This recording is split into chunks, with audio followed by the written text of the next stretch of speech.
सुनो जी, हाँ बोलो। एक बात बोलूं, बुरा तो नहीं मानोगे?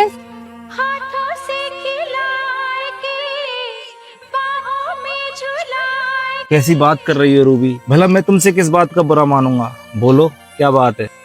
परसों रक्षाबंधन है और मेरे पास आपकी दोनों बहनों को देने के लिए एक जोड़ी लहंगा लुगड़ी भी नहीं है। मैं सोच रही थी अगर कुछ पैसों का इंतजाम हो जाए तो मैं उनके लिए कुछ कपड़े और कुछ नेक ले आऊं। आखिर ये त्योहार साल में एक बार ही तो आता है। रूबी तुम तो अच्छी तरह जानती हो, पहले मेरा होटल हाईवे पर था, गाड़ियाँ आती जाती रहती थी, ग्राहकों की भी कोई कमी नहीं होती थी। उसी होटल की कमाई से हमारा घर चलता था और उसी होटल के दम पर मैंने अपनी दोनों बहनों का रिश्ता एक अच्छे घर में किया था। लेकिन जब से उस हाईवे पर फ्लाईओवर बना है तो गाड़ियां नीचे आने बंद हो गई और धीरे धीरे ग्राहक भी खत्म हो गए। और एक दिन ऐसा आया कि किराया ना देने के कारण मुझे अपना होटल खाली करना पड़ा। आज 1 साल से घर पर खाली बैठा हूँ, रोज काम की तलाश में निकलता हूँ लेकिन खाली हाथ लौट आता हूँ। और अब हालात ऐसे हो गए हैं कि कोई 1 रुपए देने के लिए तैयार नहीं।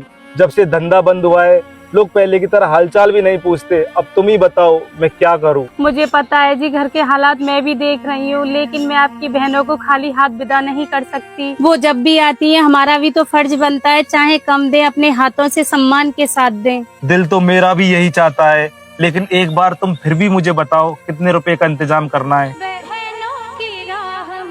2 बहनें हैं, एक बहन के लिए 1200 की लुगड़ी, 1000 का लहंगा, 200 की कमीज और 100 हाथ पर नेक, तो कुल मिलाकर एक बहन के लिए 2500 रुपए हो गए।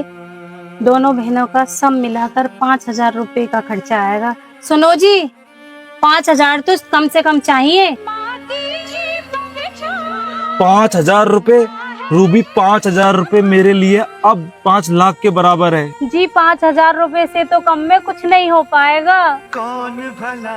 चंगीलाल भैया से बात कर लो, वो आपके पुराने दोस्त हैं, हो सकता है वो आपकी कुछ मदद कर दे। दोस्त? जब जेब भरी थी तो सब मेरे थे, अब तो फोन की घंटी भी उन्हें भारी लगती है। गरीब आदमी की सबसे पहले पहचान मरती है, उसके बाद उसके रिश्ते। तो एक काम करो,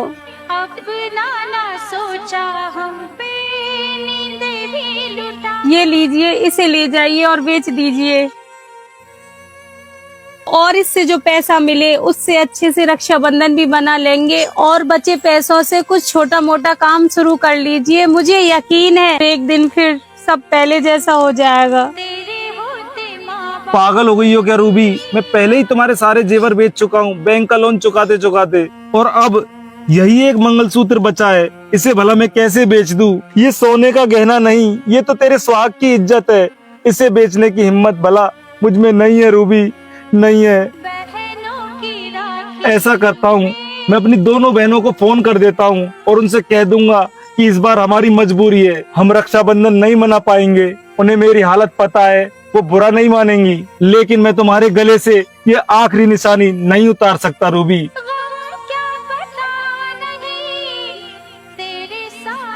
कैसी बात कर रहे हो जी? नाक कटवाओगे क्या? मेरे असली मंगलसूत्र तो आप ही हो। जब तक आप मेरे साथ हो मैं दुनिया की सबसे अमीर औरत हूँ। ये गहना आज चला गया तो फिर कल बन जाएगा, लेकिन आपकी बहनें अगर आज खाली हाथ चली गई तो आपके दिल पर जो बोझ रहेगा वो कभी नहीं उतर पाएगा। जाइए, इसे बेच दीजिए। मुझे इन गहनों से ज्यादा आपकी इज्जत और आपके रिश्तों की चिंता है। जाइए, इसे बेच दीजिए।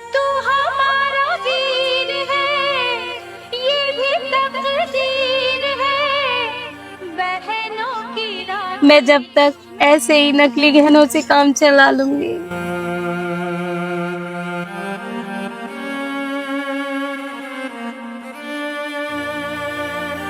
अरे शेरा भाई, आज तो बड़े दिनों बाद आए हो और बड़े उदास लग रहे हो, क्या बात है? सब ठीक तो है ना? क्या बताऊं सेठ जी, वक्त ने ऐसा मोड़ दिखा दिया कि आज अपनी पत्नी का मंगलसूत्र लेकर तुम्हारे पास आना पड़ गया। लेकिन सेठ जी मैं इसे बेचने नहीं आया, मैं सिर्फ इसे गिरवी रखने आया हूँ और मुझे 5000 रुपए दे दो, बहुत सख्त जरूरत है सेठ जी।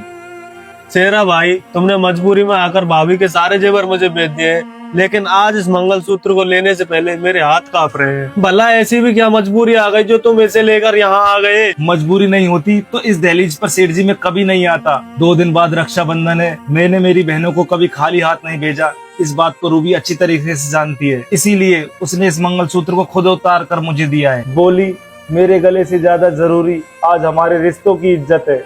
भाई भगवान ऐसी पत्नी सबको दे जिसने रिश्ते निभाने के लिए और अपने पति की इज्जत बचाने के लिए मंगलसूत्र तक दे दिया। तू चिंता मत कर, ये मंगलसूत्र मेरे पास गिर भी नहीं, अमानत बनकर रहेगा मेरे भाई। कैसे मिलेंगे भैया हमें तेरे बिन, ममता भरे हर पल हर दिन। कैसे मिलेंगे भैया हमें तेरे बिन, चाहे कोई ढूंढ ले जहां, ऐसा भाई मिलेगा। आप मंगलसूत्र बेचकर नहीं आए ना? बस रूबी, इससे ज्यादा मुझ पर और नहीं हो पाया। तुम्हारे सारे जेवर हालात खा गए, लेकिन उस मंगलसूत्र को हमेशा के लिए अपने हाथों से नहीं खो सकता, इसलिए बेचा नहीं, सिर्फ गिरवी रख कर आया हूँ। और मुझे खुद पर भरोसा है, एक दिन मैं उस मंगलसूत्र को सबसे पहले छुड़वाऊंगा और अपने हाथों से फिर तुम्हारे गले में पहनाऊंगा। हर भाई भाई हो तेरी तरह। और बुआ जी आगे, बुआ जी जैसी शीतल पुरवैया। बचपन से हर साल तुम्हारी कलाई पर राखी बांधती आई हूँ। भगवान से बस यही दुआ है कि तुम्हारे चेहरे की मुस्कुराहट कभी कम ना हो।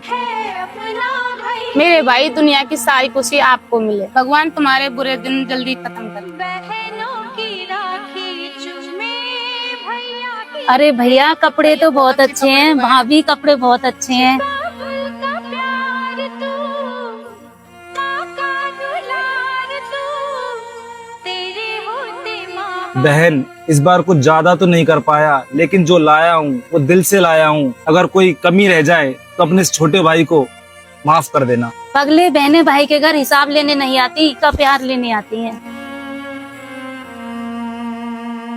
अब जरा हमारी भी बारी। ये देखो भाभी, ये आपके लिए लुगड़ी और ये लहंगा, और ये भैया आपके लिए कपड़े।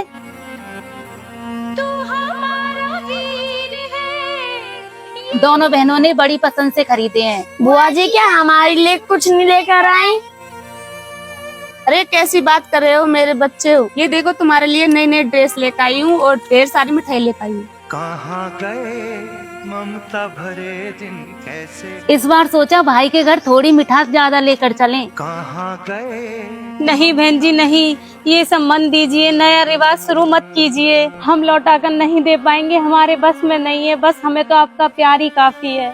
भाभी, हर बार सिर्फ देना आपका ही फर्ज नहीं होता, कभी कभी हम बहनों का भी फर्ज होता है कि अपने भाई के टूटते हुए हौसले को संभाल लें। हम दोनों बहनों ने बहुत सोच समझ कर ये सब लाए हैं। ये कोई एहसान नहीं है, ये हमारा हक है। क्योंकि भाई पर पहला हक बहनों का होता है। आज हमें रोकिए मत भाभी, हमें भी कुछ करने दीजिए। हर बार सिर्फ देना भाई का हक हो, ऐसा कहीं नहीं लिखा। कभी कभी बहनों को भी अपने भाई का सहारा बनने का मौका मिलना चाहिए। कैसे कोई जिए माँ तेरे बिन। ये लो छोटे, मेरी तरफ से 50,000 रुपए। और मेरी तरफ से भी 50,000। ओ माँ तुझे ढूंढूं मैं कहाँ। अब नया काम कर छोटे, और इससे भी ज्यादा जरूरत पड़े तो हमें बिना सोचे समझे फोन कर देना। नहीं बहन नहीं, मैं ये पैसे नहीं ले सकता। मुझ पर इतना बड़ा एहसान मत कर। मैं ये पैसे लेकर कैसे जी पाऊंगा? मुझे पाप का भागीदार मत बना मेरी बहन। बहुत बड़ा हो गया है तू। जब बचपन में हमारे हिस्से की रोटी खा जाता था तब ऐसा नहीं लगता था। जब तो तू हम दोनों से कहता था दीदी आधी रोटी तुम खाओ, आधी रोटी मैं खाऊंगा, और आज हमारी बारी आई तो ऐसा और पाप याद आ गया। तुम हमारे भाई ही नहीं, हमारी माँ के आखिरी निशानी हो। माँ की भाभी, इसे पहचानती हो? कौन भला दुनिया और छोटे तू पहचानता है इसे? ले सका कोई कह दे। चाहे कोई ढूंढ ले जहां।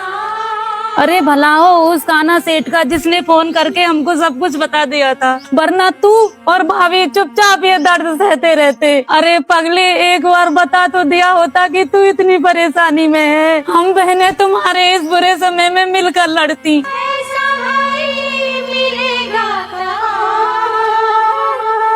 है ये दुआ हर भाई। खबरदार, इसे अब दोबारा गिरमी रखा तो। अभी हम दोनों बहन जिंदा हैं छोटे, हमारे रहते हुए भाभी का मंगलसूत्र गिर भी रहे। इससे बड़ी बदनसीबी हमारे परिवार में कभी नहीं हो सकती। मुझे लगता था कि मैं बिल्कुल अकेला रह गया, लेकिन आज समझ में आ गया कि मैं गरीब नहीं था, गरीब तो मेरी सोच हो गई थी। मुझे लगा कि मैं अपने दुख अकेले उठाऊंगा, लेकिन आज मेरी बहनों ने बता दिया कि सच्चे रिश्ते कभी बूढ़े नहीं हो सकते।